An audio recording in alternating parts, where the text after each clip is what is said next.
the author of the book, EMyth for Real Estate Agents. A book, EMyth, and EMyth Revisited is a book that we've all read before. We got a lot of great ideas from, but none of it was very specific to our industry.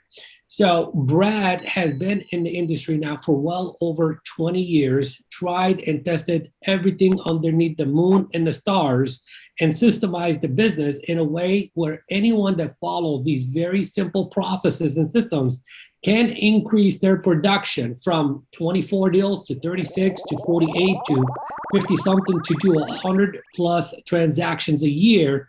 And that is the number that I don't know why everybody wants to get to, but very few people get to.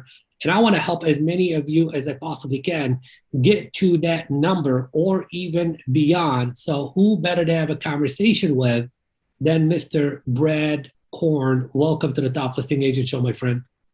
Hey, glad to be here, man. I love anybody that wants me to share how every agent absolutely has right in front of them right now 100 sales. It's like my life mission has become every agent 100. It's just, that's the mission. So I love sharing the information. I love getting people excited about and showing them where it's sitting so they can go get it and start today. So thank you for having me on. Awesome. Well, it's an honor. It's an honor for us to have the opportunity to share you with our audience that we love so much.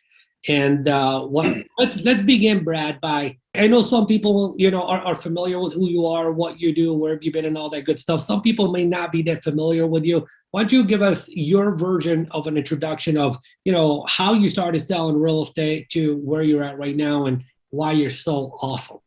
Yeah, actually, I started in 91. So while we're recording this right now today, it was September of 91. So dating the video a little bit, it's been 30 years as of tomorrow that I got into real estate.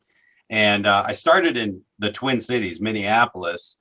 And, we didn't have people like you, sharing this information and top agents that would share information. So I was cutting and pasting brochures. We didn't have Photoshop then. I don't think Al Gore had created the internet yet at 91. I think that came about 95, right? But no, so I started selling real estate thinking, I'll go to real estate. I'm going to make, $10,000 every time I sell a house. And so I did make $10,000, but that was if you accumulated my first 3 years worth of selling. I made $10,000. I had a second job. I was slinging newspapers in the morning at 4 a.m. and I was working Radio Shack nights and weekends. So actually those two things was kind of crazy. It just hit me that the newspaper route helped me learn the neighborhoods and the streets. And I saw the neighborhood names because I was like, how does everybody remember all this stuff? And Radio Shack gave me all the technology that I have in the background to be able to get the most exposure on the websites, understand technology at a high level. So actually, I just now kind of connected those dots. So there was a reason why we did that.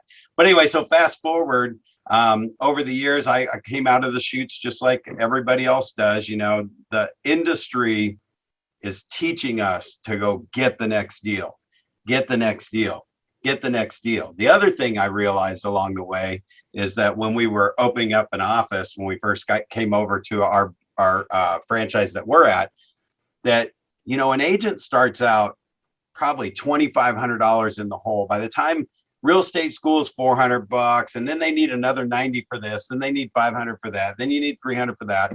You got to get lockbox, got to get signed. So we found that our agents that were coming into the office were starting out $2,500 in the hole.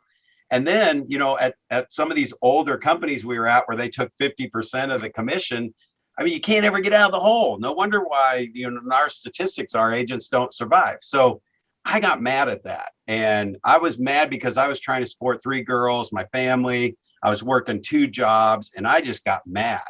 So I just started listening to every top agent. I would go up and introduce myself to every panel at every training session. I would become friends with them, find out where they were. I'd go shadow them. And I just started implementing things that I was learning. And I would tweak them to where they actually did work. Because there's a lot of things you do that just don't do. Well, they made it sound like it worked from stage, So I just got them to work, and I got the systems to work. I automated and systematized because I read EMyth Revisited by Michael Gerber way back. And when I read that book the first time, it was so simple. why small businesses don't work and what to do about it. And it's just a simple conversation around a lady that owns a bakery shop. Well, we are small businesses too. In fact, you and I know we're small businesses without the brick and mortar. That's even harder. So as I implemented this stuff, I mean, I was just getting more and more successful and got to the point where we were selling 100 homes a year every year for 20 plus years. And it was all systematized so that I could deliver the same level of service. And that's where people just started asking me to like come speak and share. And next, you know, I'm at the conferences on stage and I'm just like, I'm just a guy that does it, you know.